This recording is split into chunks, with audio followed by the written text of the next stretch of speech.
పవన్ కళ్యాణ్ ప్రభుత్వం తరఫున క్షమాపణ చెప్పాల్సింది ఇంకా ఇది. ఎందుకంటే ఇది యాక్సిడెంట్ కాదు, ఇది ఖచ్చితంగా క్రిమినల్ నెగ్లిజెన్స్ వల్ల జరిగింది.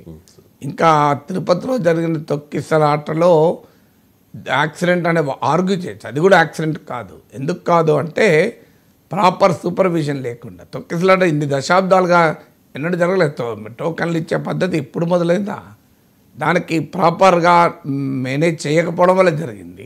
కనీసం అదన్నా మేము అనుకోవచ్చు. ఇక గోడ కూలడం అయితే ఎవరు అవసరం కాదు, తొక్కిసలాట కూడా కాదు కదా. సో ఈ గోడ కూలడం అయితే clear case of criminal negligence. 20 రోజుల కింద కట్టిన వాళ్ళు ఎందుకు కూలిపోతుంది?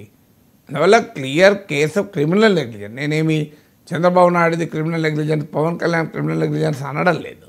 ఇక్కడ చంద్రబాబు నాయుడు వచ్చి గోడ కట్టడు, పవన్ కళ్యాణ్ వచ్చి గోడ సూపర్వైజ్ చేయడు. కానీ ప్రభుత్వంలో ఉన్న వారికి జవాబుదారితనం ఉంటుందా లేదా అనేది క్వశ్చన్. ఎవరు ఏ అధికారపైన చర్య తీసుకున్నారు?